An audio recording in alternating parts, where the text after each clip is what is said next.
Assalamualaikum warahmatullahi wabarakatuh. Saya Rika Destiana, mahasiswa RPL Kebidanan D4 Lokus Lahat. Terima kasih kepada kesempatan yang telah diberikan kepada saya. Saya akan menyampaikan proposal penelitian saya.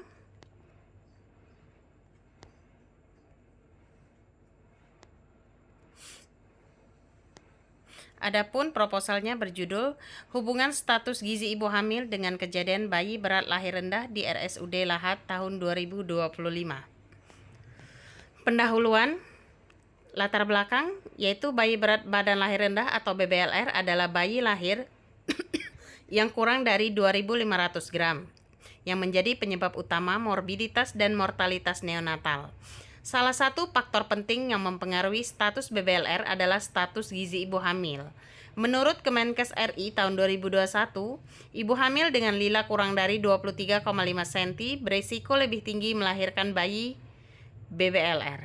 BBLR merupakan salah satu penyebab utama mortalitas dan morbiditas neonatal.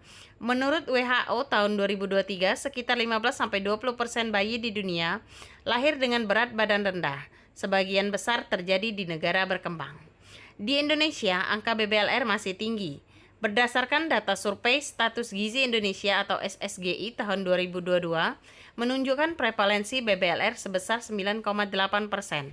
Angka ini masih di atas target Sustainable Development Goal atau SDGs, yaitu menurunkan angka kematian neonatal menjadi 12 per 1000 kelahiran hidup. Berdasarkan data awal rekam medis RSUD Lahat tahun 2024 menunjukkan dari 1.100 persalinan terdapat 160 kasus BBLR atau 14,5%. Dari 160 ibu tersebut, 70% memiliki lila kurang dari 23,5 cm. Hal ini menunjukkan adanya keterkaitan antara status gizi ibu hamil dengan kejadian BBLR. Rumusan masalah. Apakah terdapat hubungan antara status gizi ibu hamil dengan kejadian BBLR? Tujuan penelitian mengidentifikasi status gizi ibu hamil dengan kejadian BBLR di ruang perinatologi RSUD Lahat tahun 2025. Tujuan khusus mengidentifikasi status gizi ibu hamil, mengetahui distribusi frekuensi kejadian BBLR, dan menganalisis hubungan status gizi ibu hamil berdasarkan lila dengan kejadian BBLR. Manfaat tujuan bagi peneliti menambah wawasan tentang pengaruh gizi ibu hamil terhadap BBLR bagi instansi kesehatan sebagai bahan evaluasi program pemantauan status gizi ibu hamil, bagi akademisi menjadi referensi penelitian selanjutnya. Bagi masyarakat memberikan informasi bahwa salah satu penyebab keterlambatan perkembangan adalah BBLR.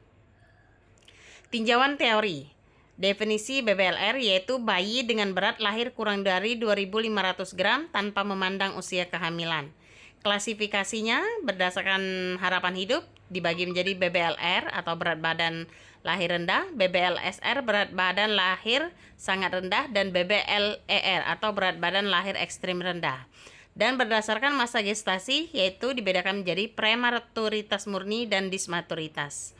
Dampaknya yang terjadi pada BBLR bisa menyebabkan hipotermia, infeksi, dan gangguan tumbuh kembang.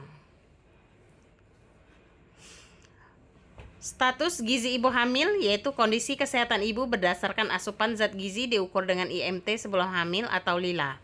Patokan lilanya kurang dari 23,5 cm sama dengan berisiko KEK atau kekurangan energi kronik. Dan IMT kurang dari 18,5 atau sama dengan gizi buruk. Hubungan gizi ibu dengan BBLR, gizi kurang bisa menyebabkan IUGR dan akhirnya bisa menyebabkan BBLR. Metode penelitian di sini desain penelitian menggunakan analitik observasional dengan rancangan case control study. Lokasi dan waktu penelitian ruang perinatologi Rumah Sakit Umum Daerah Lahat dari bulan Januari sampai Juli 2025.